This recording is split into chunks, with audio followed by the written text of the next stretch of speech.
नमस्कार, आप देख रहे हैं वेब दुनिया। आपके साथ में हूँ सुरभि भटेरा। हॉस्पिटल में शॉर्ट सर्किट के मामले लगातार बढ़ते जा रहे हैं। सोमवार रात भोपाल के कमला नेहरू बाल अस्पताल के विशेष नवजात यूनिट में आग लगने से तहलका मच गया, जिसमें करीब 4 नवजात बच्चों की मौत हो गई। 3 दिन पहले शॉर्ट सर्किट से महाराष्ट्र के अहमदनगर के सिविल अस्पताल में आईसीयू वार्ड में आग लगी थी, जिसमें करीब 11 मरीजों की मौत हो गई। वहीं 9 जनवरी 2021 को महाराष्ट्र के भंडारा जिला अस्पताल में आग लगी थी, जिसमें करीब 10 बच्चों की मौत हो गई थी। यह एक तरह से डिजास्टर ही है। आग लगने पर या शॉर्ट सर्किट होने पर किस तरह सावधानी बरतना जरूरी है, इस गंभीर विषय पर अधिक जानकारी के लिए हमारे साथ है डॉक्टर अनिकेत जी। आप आईएमएस में डिजास्टर मैनेजमेंट के फैकल्टी हैं। सर, वेब दुनिया के इस विशेष कार्यक्रम में आपका बहुत बहुत स्वागत है। Thank you very much, man. Thank you very much for inviting me for this important issue, for talking regarding this important issue. Sir, सबसे पहला सवाल यही है कि अस्पताल में आग लगने के आम कारण क्या हो सकते हैं, क्योंकि वहां पर इस तरह की ऐसी कोई ज्वलित चीजें नहीं रहती हैं। बिल्कुल मैम, देखिए आग लगने की जो घटनाएं होती हैं वो एक सामान्य घटनाएं होती हैं। आग कहीं भी लग सकती है, चाहे घरों में हो, चाहे अस्पताल में हो, चाहे मॉल में हो, चाहे धार्मिक स्थलों में हो। आग लगने के लिए इस तरह की कोई इंपॉर्टेंट एस्पेक्ट्स होना कोई जरूरी नहीं है। बट अस्पताल में एक संवेदनशील जगह होती है अस्पताल आग के लिए, क्योंकि वहां पर जैसे अभी कल की हम घटना देख रहे हैं जो हमीदिया अस्पताल में हुई है, वहां पर इंक्यूबेटर जो इंसीनेटर्स रखे होते हैं जहां पे नवजात शिशुओं को रखा जाता है, गर्म उनको टेम्परेचर मेंटेन करने के लिए, उनको गर्म करने के लिए रखा जाता है। वहां पर शॉर्ट सर्किट से आग लगी, क्योंकि जहां पर इलेक्ट्रिकल सप्लाई हो रहा है वहां पर आग लगने की घटनाएं होना एक सामान्य बात है। और आज हम वर्तमान स्थिति में देख रहे हैं कि कारों में, चलती बसों में शॉक सर्किट से आग लगती जा रही है। तो जहां पर भी इलेक्ट्रिकल सप्लाई है, इलेक्ट्रिकल से रिलेटेड इंस्ट्रूमेंट्स है, अपैरेटस है, वहां आग लगना एक सामान्य घटना के तौर पर हो रहा है।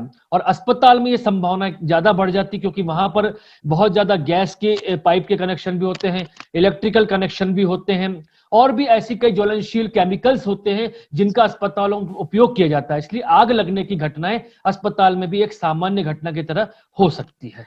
जी, तो सर इस तरह की घटना होने पर किस तरीके से मैनेजमेंट करना जरूरी है?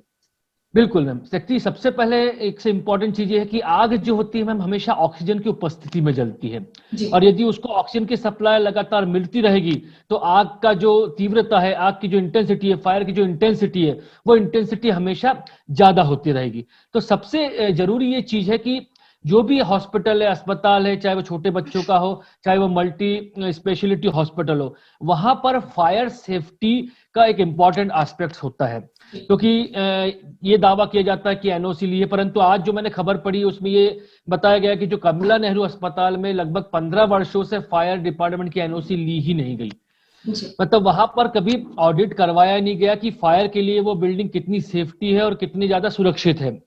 तो कहीं ना कहीं ये बहुत बड़ी लापरवाही हुई है एडमिनिस्ट्रेशन की तरफ से कि आग से बचने के वहां पर उपाय नहीं है। फायर एक्सटिंग्विशर्स वहां पर थे, परंतु वो उस समय काम नहीं कर रहे थे।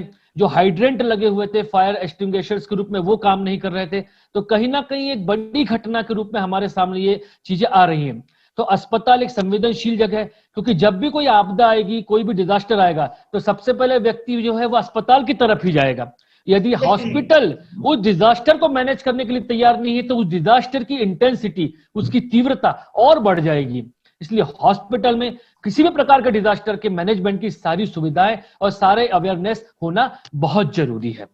और दूसरी चीज ये है मैम, केवल हॉस्पिटल का स्टाफ नहीं, हॉस्पिटल में जो भी कर्मचारी काम कर रहे हैं, जो भी वहां पर अटेंडर है, जो भी मरीज है, उनको भी उस संभावित डिजास्टर के प्रति अवेयर होना। वहां पे कौन से डिजास्टर हो सकते हैं, आग लगेगी तो हमें किस तरह से मैनेज करना है, कैसे इवैक्यूएट करना है, इमरजेंसी एग्जिट्स कहाँ है, इन सब की जानकारी अटेंडर्स को, मरीज के अटेंडर को, वहां के पैरामेडिकल मेडिकल स्टाफ, सबको होना बहुत जरूरी है। जी सर, देखा जाए तो जब जो आम जनता है जो वहां पर इलाज के लिए पहुंचे हैं, उन्हें किसी प्रकार की अगर जानकारी नहीं होती है, तो क्या आग लगने पर वो अगर किसी मरीज की अगर सहायता करते हैं, ऐसे में वो ब्लैंकेट जो वहां पे अवेलेबल रहते हैं उनसे वो कुछ कर सकते हैं, या फिर उनमें भी आग लगने का डर ज्यादा रहता है?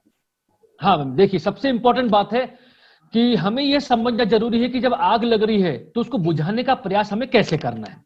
जनरली अगर हम क्लासिफिकेशन करें फायर का, तो 4 कैटेगरीज में फायर का क्लासिफिकेशन होता है। Class A, class B, class C और क्लास डी। मतलब इन 4 तरीकों से सामान्यतः आग लगने की घटनाएं हमें देखने को मिलती है।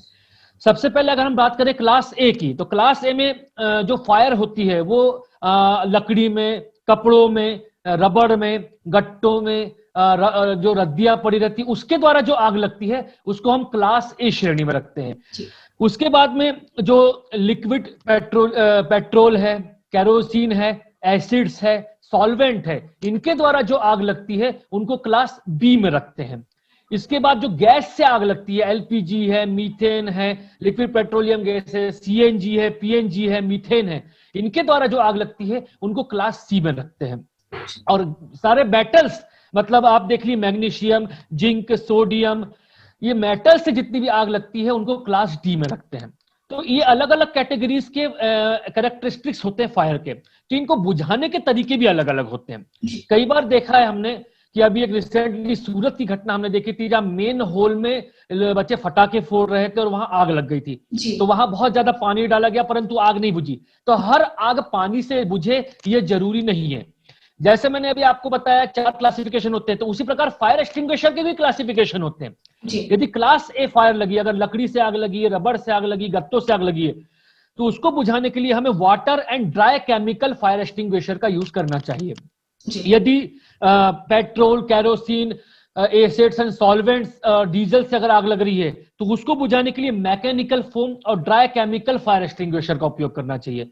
यदि गैस लीकेज से, लिक्विड पेट्रोलियम गैस से, मीथेन से, एलपीजी से, पीएनजी से अगर आग लग रही है तो उसको बुझाने के लिए कार्बन डाइऑक्साइड और ड्राई केमिकल फायर एक्सटिंग्विशर का उपयोग होता है।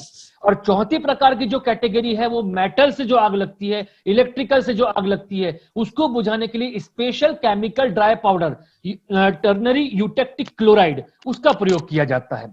तो इसी प्रकार से हमें यह समझना जरूरी कि वहां जो फायर एक्सटिंग्विशर लगे हैं उसके अंदर अगर हम देखेंगे, कभी फायर एक्सटिंग्विशर को आप देखेंगे तो उसमें डिनोटेड होता है, ए है, बी है, सी है, डी है या ई है।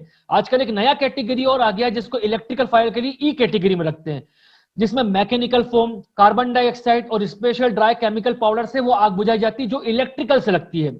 अगर इलेक्ट्रिकल शॉक सर्किट से आग लगी तो उसको पानी के द्वारा कभी नहीं बुझाया जा सकता है, और लोग जनरली पानी का उपयोग कर लेते हैं, उससे और आग की तीव्रता बढ़ जाती है। तो अलग अलग कैटेगरी के फायर को बुझाने के लिए अलग अलग फायर एक्सटिंग्विशर का प्रयोग करना चाहिए। दूसरी बात जो आपने बोली है कंबल का प्रयोग। कंबल का प्रयोग एक बहुत सिंपल प्रयोग होता है, क्योंकि वहां पर अगर कंबल अवेलेबल है तो सूखे कंबल से अगर हम आग बुझाने की कोशिश करेंगे तो वो नहीं बुझ पाएगी। यदि हम उसको पानी का प्रयोग करके कंबल को गीला करें और आग पर डालेंगे तो वो आग बुझने की तीव्रता जो है, आग की जो तीव्रता है वो जरूर कम होने की संभावना बढ़ जाती है, क्योंकि आग में जो इफेक्ट होता है कंब्यूसिबल इफेक्ट होता है, ऑक्सीजन की उपस्थिति में आग जलती है, और यदि हमने ऑक्सीजन की उपस्थिति काट दी तो आग पूरी तरह से बुझ जाएगी। तो गीला कंबल करके अगर किसी व्यक्ति को आग लगी है या किसी चीज को आग लगी उस पर डाला जाएगा तो ज्यादा बेनिफिट हमारे लिए होगा। सर, अगर कोई इंसान, अगर कोई मरीज अगर आग की चपेट में आता है, इस समय प्राथमिक उपचार के तौर पर क्या करना जरूरी है? क्योंकि वहां पे पूरी तरह से भगदड़ मची हुई रहती है, इसमें किस तरीके से मरीज की देखभाल करें? हाँ, देखिए आग लगने के बाद में हमें ये देखना चाहिए कि अगर हमारे आसपास आग लग रही है या लगी हुई है तो सबसे पहले तो ये हर किसी की जिम्मेदारी बनती है कि आप अगर कहीं जा रहे हो, हॉस्पिटल में जा रहे हो, मॉल्स में जा रहे हो, धार्मिक स्थलों में कहीं जा रहे हो, तो आप वहां पर सबसे पहले फायर एक्सटिंग्विशर जरूर चेक कर लें। एक अवेयरनेस ये सभी लोगों के अंदर आनी चाहिए कि वहां लगे हुए अग्निशामक यंत्रों को आप जरूर चेक कर लें, भली घटना हो चाहे ना हो।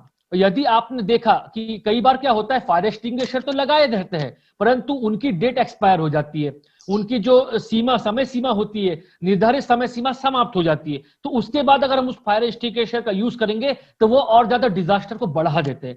तो ये हर नागरिक का कर्तव्य है कि जहां भी वो जा रहा है वहां पर अगर अग्निशामक यंत्र लगे हुए हैं तो उनकी एक्सपायरी डेट चेक करें। अगर वो एक्सपायर हो चुके हैं तो वहां की जो कंसर्न अथॉरिटी है उन अथॉरिटी को उसके बारे में जरूर जानकारी दें। दूसरी चीज है, जब भी आग लगे और आग से अगर हम जल गए हैं तो किसी भी प्रकार की हड़बड़ी हमें नहीं मचाना है।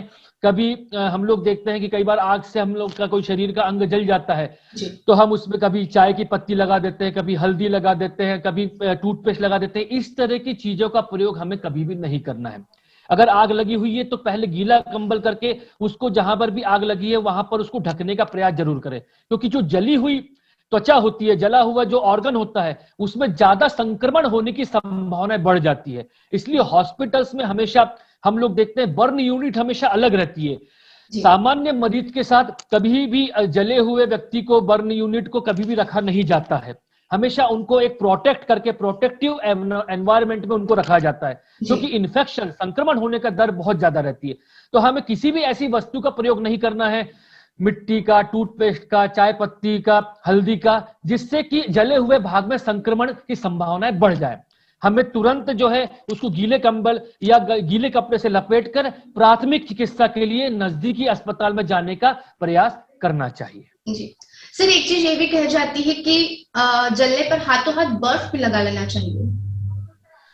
देखिए, ऐसे तो ठंडा पानी भी अगर हम डालेंगे तो वो भी उपयोगी होता है, बर्फ, क्योंकि कई प्रकार से क्या होता है, जब हम किसी शरीर का अंग जलता है तो उसमें इन्फ्लेमेबल एक्टिविटी होती है, मतलब जलन होती है हमें बहुत ज्यादा। तो हम ठंडा या टैपिंग वाटर या बर्फ डालते हैं तो हमें ठंडक का एहसास होता है। परंतु यदि हम कोल्ड, एकदम बर्फ का प्रयोग करेंगे तो कई बार ये संभावना बढ़ जाती है कि वहां पर कोल्ड का उपयोग करके, ज्यादा कोल्ड का उपयोग करके वहां फफोले आने की संभावना बढ़ सकती है। इसलिए एकदम बहुत ज्यादा बर्फ, ठंडी चीज का उपयोग करके हम टैप वाटर, एक सामान्य जो टेम्परेचर में जो पानी होता है, अगर हम उसको उपयोग करें तो ज्यादा उपयोगी रहेगा हम लोग के लिए। जी sir, thank you so much. और बर्फ का उपयोग केवल हम इसके लिए कर सकते हैं कि यदि हमारा वो स्थल जला हुआ नहीं है, केवल हमें कुछ लगा हुआ है या मोचाई है, तब बर्फ का उपयोग ज्यादा प्रभावशाली रहता है। जी सर, बहुत बहुत धन्यवाद। तो यह थे हमारे साथ डॉक्टर अनिकेत सिंह, जिन्होंने बताया कि अस्पताल जैसी या अन्य जगहों पर शॉर्ट सर्किट से आग लगने पर किस तरह सावधानी बरतना जरूरी है, किन बातों का ध्यान रखना जरूरी है और आग की चपेट में आने पर प्राथमिक उपचार के तौर पर क्या करें। तमाम जानकारी के लिए धन्यवाद।